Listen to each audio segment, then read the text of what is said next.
The rain wasn't falling down, it was coming sideways. They call it an atmospheric river here in Seattle, but that night, it felt like an ocean trying to drown me. I stood outside the heavy iron gate of my family's estate, shivering in just a thin hoodie. Through the glowing window I saw them. My mother, Patricia, was pouring tea for my sister, Tiffany. They looked warm. Safe. My mother had locked the electronic gate, trapping me on the public road. My phone sat at 12%. I didn't cry. I didn't beg. I dialed my father. Before I tell you what my father found on my sister's iPad that changed everything, drop a comment and let me know where you're watching from and what time it is. I want to see how far this story travels.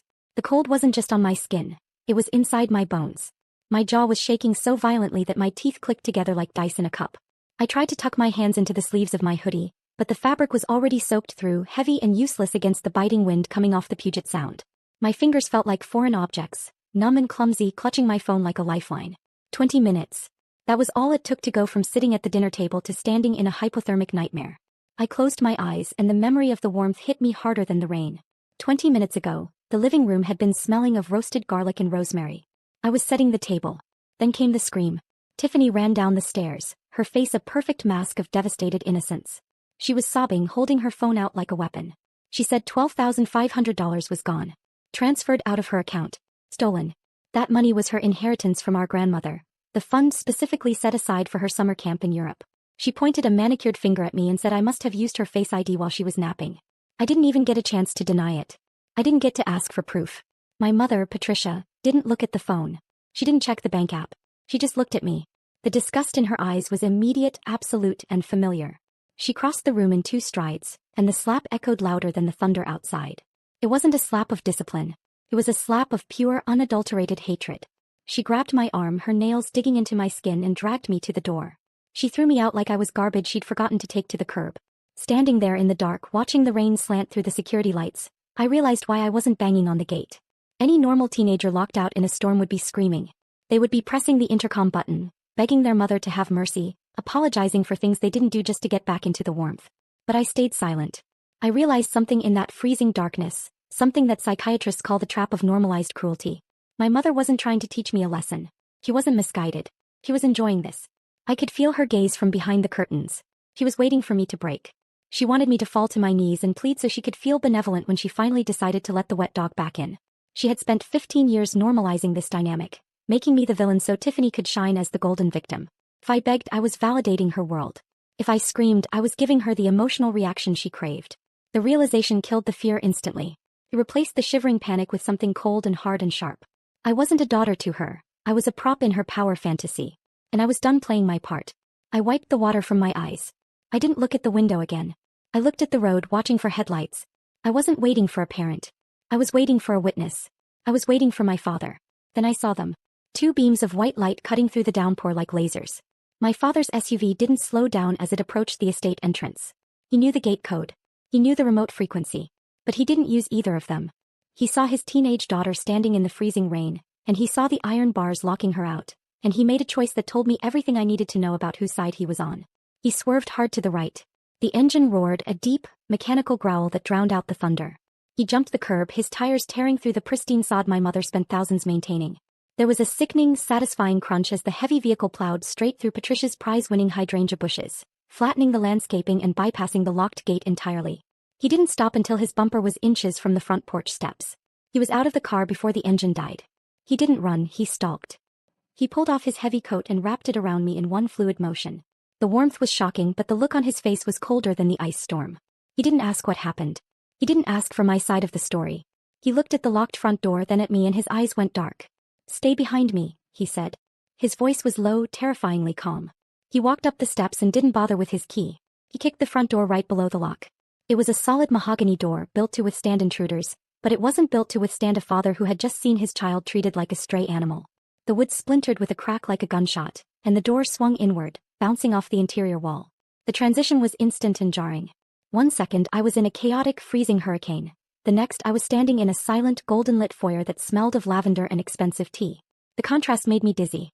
Patricia was standing in the middle of the living room, a porcelain teacup frozen halfway to her mouth. She didn't look guilty. She didn't look horrified that her husband had just driven across the lawn and kicked in the door. She looked annoyed.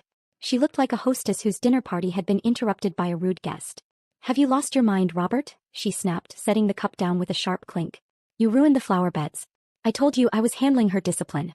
She needs to learn that actions have consequences. My father didn't even look at her. He didn't validate her with an argument. He didn't scream about the cold or the cruelty or the fact that I could have died of hypothermia. He walked right past her, his wet boots leaving dark muddy streaks on the cream-colored Persian rug. He walked straight to the sofa where Tiffany was curled up under a cashmere blanket, looking wide-eyed and fragile, clutching her iPad to her chest like a shield. "Robert, don't you dare ignore me," my mother yelled, her voice rising an octave. "Your daughter is a thief. She stole $12,000. My father stopped in front of Tiffany. He towered over her, dripping water onto the upholstery. Tiffany tried to shrink back, tried to summon those crocodile tears that had worked on everyone else for 17 years. She opened her mouth to whimper to play the victim, but my father held out his hand. "Give it to me," he said. "It's private." Tiffany squeaked, looking at Mom for help. I said, "Give it to me." He didn't wait.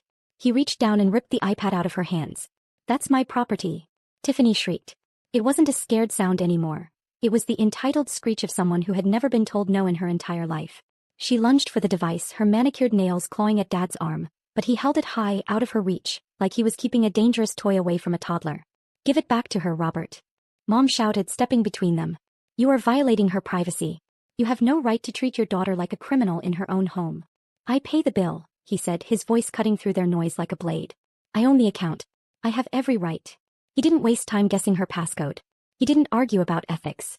He walked over to the 80-inch OLED screen mounted above the fireplace, the one Mom usually kept on a loop of serene landscape paintings to impress guests, and tapped a single icon on the iPad.